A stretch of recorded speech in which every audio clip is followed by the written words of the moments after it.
Hello बच्चों, नमस्कार। मैं पूजा मिश्रा स्वागत करती हूँ आपका भारत के number 1 channel UP board high school में। तो कैसे हैं आप सभी लोग? आई होप आप लोग एकदम मस्त चकाचक होंगे और बढ़िया जबर तरीके से अपनी पढ़ाई लिखाई कर रहे होंगे।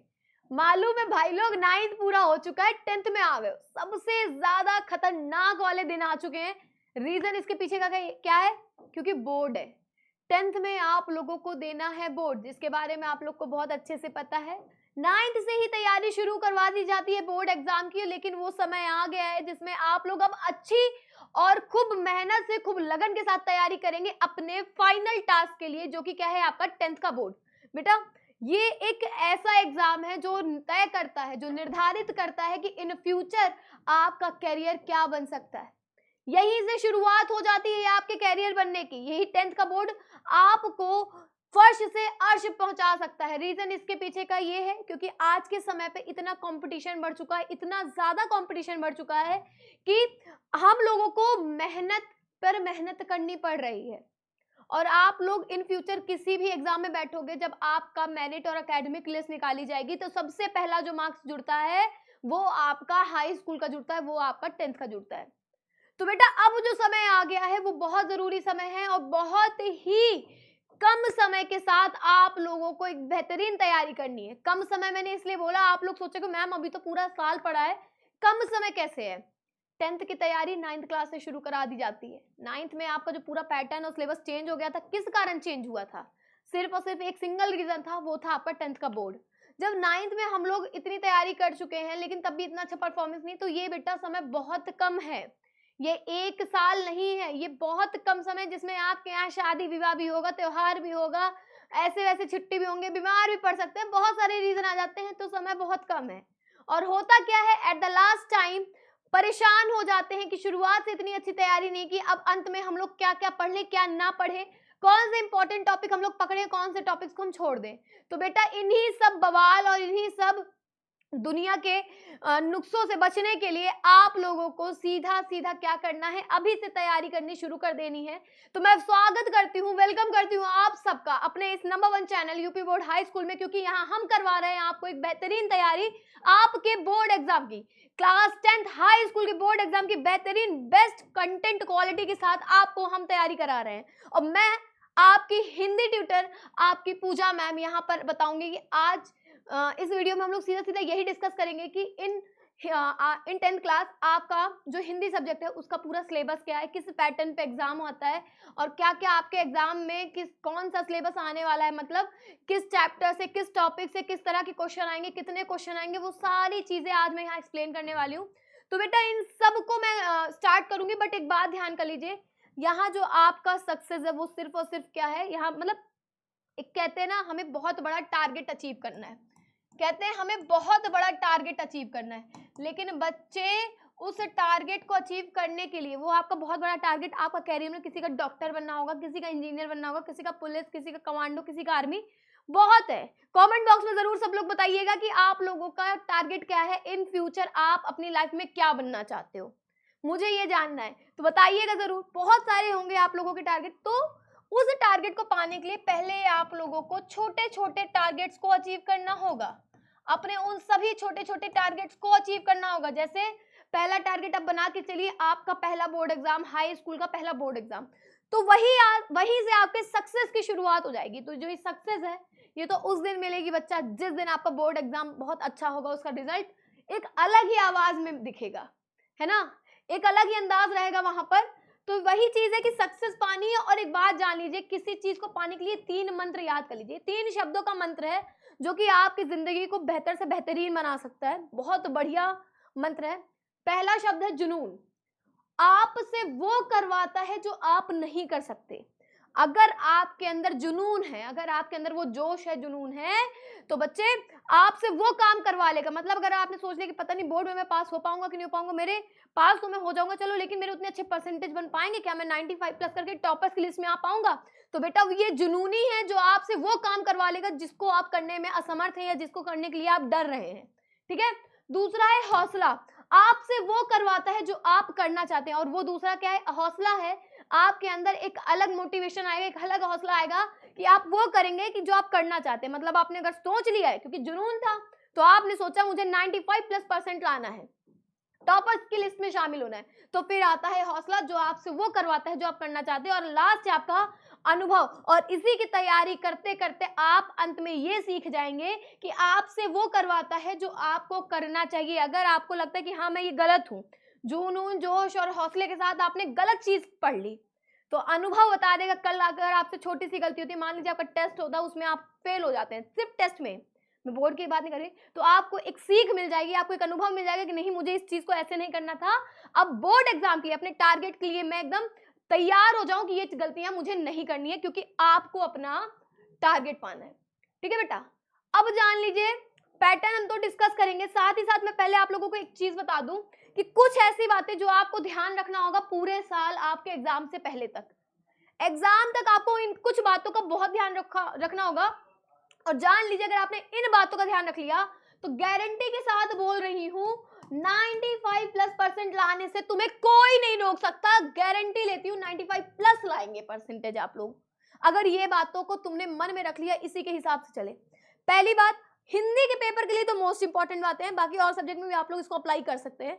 बाकी हिंदी के लिए मोस्ट इंपॉर्टेंट है, टारगेट अपना अभी से सोच लो। यहाँ कौन सा टारगेट की बात हो रही है कि आपको कितने परसेंटेज लाने हैं। आपको सोचना है कि आप कितना लाने चाहते हैं, 70 लाना चाहते हैं, 75 लाना चाहते हैं, 80, 85, 90 कितना लाना चाहते हैं, या फिर 95+ हो लाना चाहते हैं, 95+ लाना चाहते हैं। Depends on you. आपको अभी से वो टारगेट सोच लेना है। साथ ही साथ अपना समय तय कर लो, हर चीज का अपना अब समय तय कर लो। पहले क्या था कि जब मन होता था पढ़ लेते थे, मन नहीं होता था हम किताब छूते नहीं थे 4-4 दिन। पर बेटा अब वो टाइम नहीं रहा, अब वो समय नहीं है कि अगर मन नहीं है तो हम 4 दिन किताब नहीं छूएंगे, ऐसा कुछ नहीं है। अब आपको समय बनाना होगा, समय तय करना होगा, और उस समय के हिसाब से अपने आप को टाइम देना होगा, अपनी पढ़ाई पर टाइम देना होगा।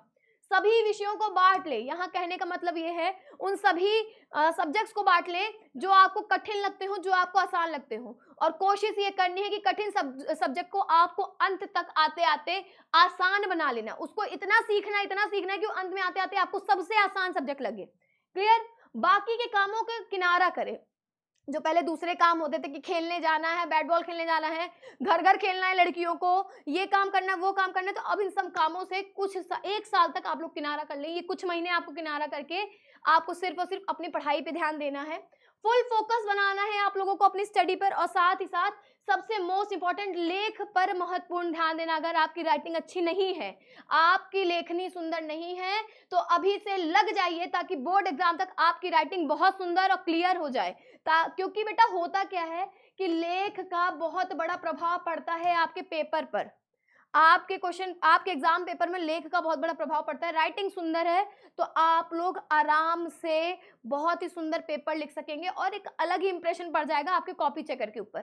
ठीक है, चलिए ये तो बातें हो गई पूरे साल आप लोगों को क्या करना है, किस तरीके से पढ़ना है, क्या क्या चीजों को ध्यान देना है। अब हम लोग आ जाते हैं अपने पेपर पैटर्न पर। तो मेरे, आप लोग को दिख रहा होगा मेरे पीछे पूरा पेपर पैटर्न है आपके हिंदी सब्जेक्ट का। ठीक है, ये बेटा अभी 2000 इस बार का हिंदी पैटर्न है, इस बार भी यही लागू हुआ है जो पिछले साल हुआ है। लेकिन एक इंफॉर्मेशन मैं आप लोग को ये दे दूं कि अगर कोई भी ऐसी अपडेट आती है आपके सिलेबस पैटर्न से रिलेटेड, या सिलेबस में कुछ बदलाव होता है, कोई भी ऐसी अपडेट आती है, तो मैं तुरंत आप लोगों को उस चीज के बारे में बता दूंगी। फिलहाल के लिए अभी आपका जो सिलेबस पैटर्न है वो जो पिछले साल था, मतलब 2023-24 वाला था, वही है। ठीक है, विषय हिंदी, कक्षा 10, खंड आ, बहुविकल्पीय। बेटा आपका पेपर जो रिटर्न होगा वो होगा 70 नंबर का। आप सभी को पता होगा जो 30 नंबर है वो स्कूल में प्रैक्टिकल वगैरह, फाइल वगैरह के दिए जाते हैं, वो तो स्कूल वालों के ऊपर निर्भर होता है कि उनको आप लोगों को कितना नंबर देना है। आपके हाथ में जो मार्क्स है वो है 70 नंबर। अब 70 नंबर में कितने मार्क्स का क्या आने वाला है वो मैं बताऊंगी। तो ये जान लीजिए 70 नंबर में बेटा जो 20 नंबर का है वो आपका आएगा बहुविकल्पीय प्रश्न। 9th में आप लोग पेपर देख के जान चुके हो। 20 नंबर का आपका जो MCQ आता है वो OMR शीट में फिल करना होता है, पता होगा आप लोगों को, है ना। तो 20 नंबर के बहुविकल्पीय प्रश्नों में कौन कौन से टॉपिक आएंगे, तो आपकी जानकारी के लिए बता दूं कि आपकी बुक में दिए हुए जितने भी पाठ हैं या जितनी कविताएं हैं उनके बीच से कोई भी प्रश्न बहुविकल्पीय में नहीं आता। बहुविकल्पीय प्रश्नों में आता है, सबसे पहले जान लीजिए, हिंदी गद्य विकास का संक्षिप्त परिचय, जिसमें आपका शुक्ल युग और शुक्लोत्तर युग है, जिसके 5 प्रश्न आते हैं। 1 नंबर का 1 प्रश्न होता है, 5 प्रश्न आपका गद्य के विकास का संक्षिप्त परिचय आएगा, और वहीं 5 नंबर आपका पद्य के विकास का संक्षिप्त परिचय आएगा, जिसमें आपका रीतिकाल और आधुनिक काल होगा। ठीक है।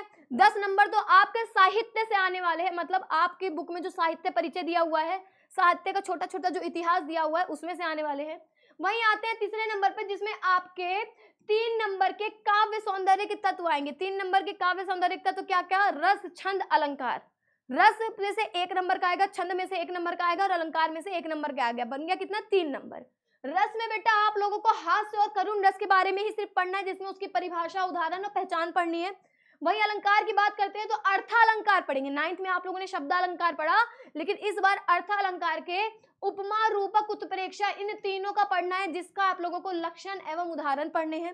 साथ ही साथ अगर हम लोग छंद की बात करते हैं तो पिछली बार आपका चौपाई और दोहा था, इस बार आपका सोरठा और रोला होगा, जिसके आपको सिर्फ लक्षण और उदाहरण पढ़ने हैं। तो जल्दी से कमेंट बॉक्स में आप लोग बता दीजिएगा किन किन बच्चों को ये तीनों अच्छे से तैयार हैं, क्योंकि ऑलरेडी 9th में इसके बारे में कुछ जानकारी आप लोग को मिल चुकी है। ठीक है, ये बेटा आपका 3 नंबर का। वहीं आते हैं हम लोग हिंदी व्याकरण में। हिंदी व्याकरण में आपका शब्द रचना के तत्व होंगे, जिसमें 3 टॉपिक है। 3 टॉपिक आपका 3 नंबर का आएगा। 3 टॉपिक आपका 3 नंबर का आएगा। पहला है आपका उपसर्ग। प्रत्यय नहीं आएगा, पिछली बार भी मैंने बताया था कि प्रत्यय हटा दिया गया है, उपसर्ग आएगा। उपसर्ग में किसके किसके?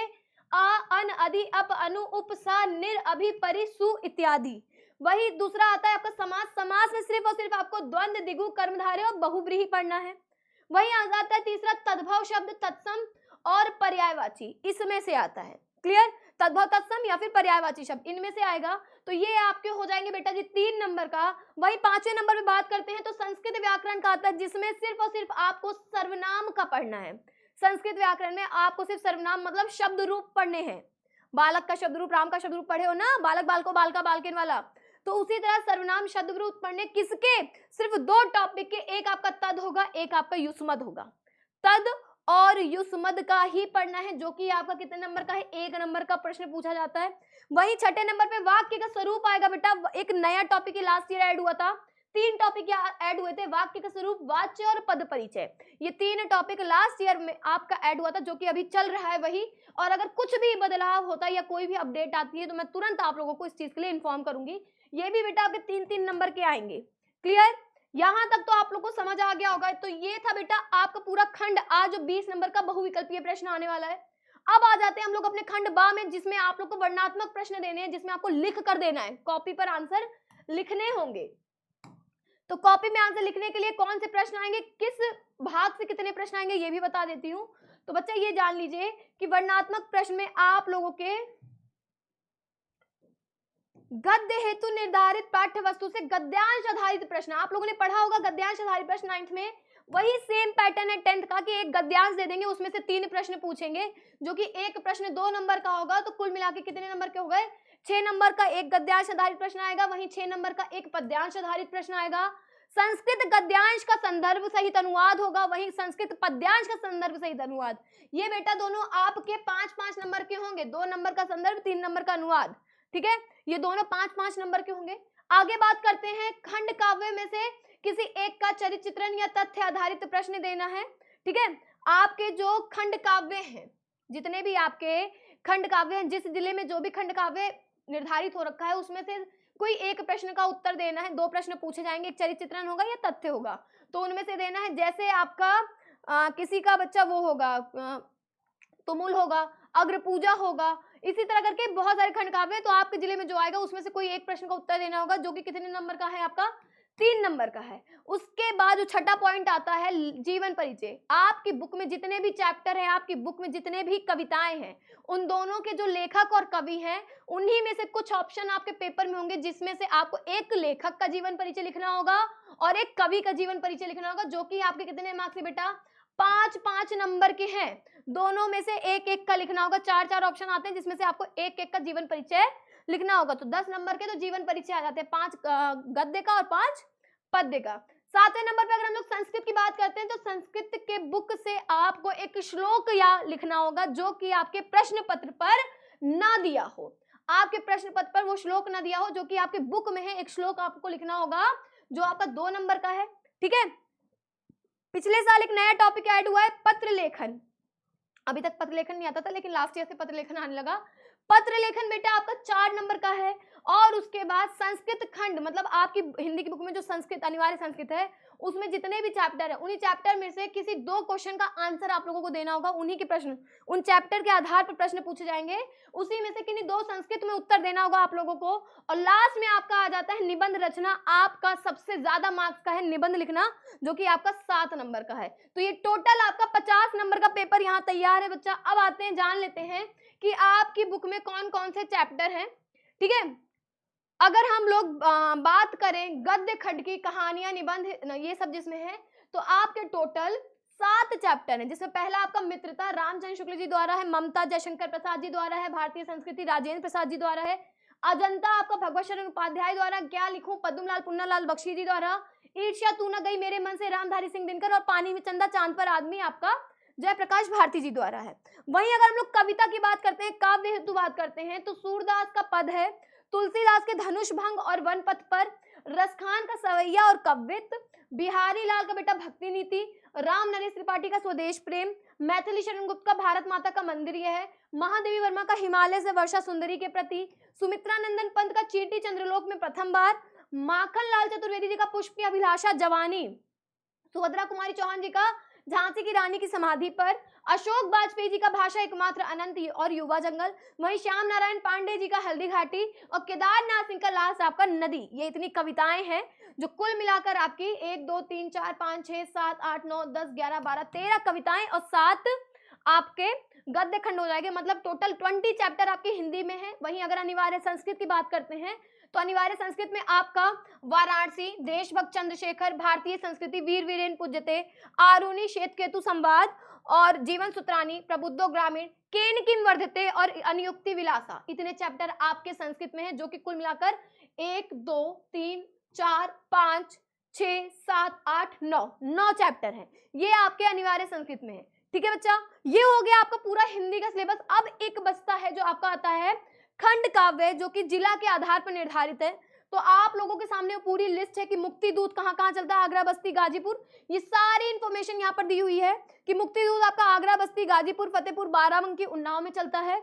वहीं ज्योति जवाहर की बात करें तो कानपुर, प्रतापगढ़, मिर्जापुर, ललितपुर, रामपुर और गोंडा में है। अग्र पूजा की बात करें प्रयागराज, आजमगढ़, मथुरा में है। मेवाड़, मुकुट बेटा, बुलंदशहर, देवरिया, बरेली, सुल्तानपुर, सीतापुर, बहराइच में। आप लोग को जानना है कि आपका एरिया किस जोन में आता है, ये सारे जोन दिए हुए हैं। ठीक है, जय सुभाष आपका लखनऊ, सहारनपुर, फैजाबाद, बांदा, झांसी, हरदोई। मातृभूमि के लिए आपका हो जाएगा गोरखपुर, मुरादाबाद, शाहजहांपुर, लखीमपुर खीरी, मैनपुरी, मुजफ्फरनगर। कर्ण बेटा आपका हो जाएगा अलीगढ़, जौनपुर, बलिया, हमीरपुर, एटा। करमवीर भरत आपका हो जाएगा मेरठ, फरुखाबाद, पीलीभीत, रायबरेली। और तुमुल बच्चा हो जाएगा आपका वाराणसी, इटावा, बिजनौर, जालौन और बदायूं। ठीक है, ये था आपका पूरा सिलेबस, पूरा एग्जाम पैटर्न, पूरा सिलेबस पैटर्न, जिसको मैंने आप लोग को एक्सप्लेन कर दिया हिंदी का। अब बच्चे कंफ्यूज हैं कि मैम बुक कौन सी लें, तो बेटा उसका भी मैं जुगाड़ लेके आई हूँ, उसका भी मैं उपाय लेके आई हूँ। डोंट वरी, कहती हूँ ना, जब आपकी पूजा मैम है तो सारे प्रॉब्लम के सोल्यूशन भी आपको यही मिल जाएंगे, जिसके लिए आप लोग को परेशान नहीं होना है। बाकी और कोई जानकारी लेनी है तो कमेंट बॉक्स में जरूर बता दीजिएगा आप लोग को, ताकि वो जानकारी भी हम आपको दे सके। तो बता देती हूँ बेटा कि हिंदी आपकी स्टेट बुक चलती है, आपका चाहे एसएसटी हो, चाहे मैथ्स हो, चाहे इंग्लिश हो, चाहे साइंस हो, ये चारों आपकी एनसीईआरटी बुक चल जाएंगी। लेकिन अगर हम हिंदी की बात करते हैं तो हिंदी आपकी स्टेट बुक चलती है, जिसमें आप कोई सी भी ले सकते हैं। बस ध्यान ये रखना है कि आपके एग्जाम में जिस पैटर्न पे क्वेश्चन पूछे जा रहे हैं, क्या आपकी उस बुक में उस पैटर्न से क्वेश्चंस हैं। जैसे कि साहित्य के 10 नंबर के प्रश्न एमसीक्यू में आते हैं, तो ये ध्यान दीजिएगा कि आपकी बुक में साहित्य आधारित क्या इतने प्रश्न है कि वो 10 नंबर के प्रश्न कवर हो जाएं। बाकी ऑप्शन आपके पास बहुत सारे बेटा। स्टेट बुक सबसे अच्छी तो आपका राजीव का हिंदी है, विद्या की हिंदी मिल जाएगी आपको, संजय पब्लिकेशन की मिल जाएगी, वहीं आपकी एक्टिव की मिल जाएगी, साहित्य भवन की मिल जाएगी, नूतन की मिल जाएगी, अरिहंत की मिल जाएगी। बहुत सारे ऑप्शन आपके पास हिंदी बुक के लिए हैं। डिपेंड करता है कि आपको किस अच्छा ज्यादा समझ में आ रहा है और क्या आपके एग्जाम पैटर्न के हिसाब से उसमें क्वेश्चन है कि नहीं है, ये चीज जरूर देख लीजिएगा। तो बेटा ये थी सारी इन्फॉर्मेशन आपके लिए, जिसमें मैंने आपको सारी जानकारी दे दी आपके एग्जाम से लेकर आपके सिलेबस तक की। बाकी और भी कोई परेशानी है तो कमेंट बॉक्स में जरूर बताएं, और साथ ही साथ बताना बिल्कुल ना भूलें कि आपका फ्यूचर का क्या टारगेट है, आप क्या बनना चाहते हैं। और सबसे बड़ी बात तो मैं कहना भूल गई कि अपने सभी दोस्तों को शेयर करें। इवन अगर आप लोग 11th में जा चुके पुराने स्टूडेंट हो तो अपने छोटे भाई बहनों को बताएं, शेयर करें ये वीडियो। और आप अपने सभी दोस्तों यारों को बताएं जहां सारी जानकारी आप लोग को मिल रही है। तो शेयर करना बिल्कुल ना भूलें और सबसे बड़ी बात, नए हैं तो चैनल को सब्सक्राइब कर लें, बेल आइकन जरूर दबाएं और कमेंट लाइक करना तो आपको भूलना है ही नहीं। तो बच्चा मिलेंगे इसी तरह की और जानकारी के साथ, तब तक के लिए नमस्कार, जय हिंद, लव यू ऑल, आते रहिएगा।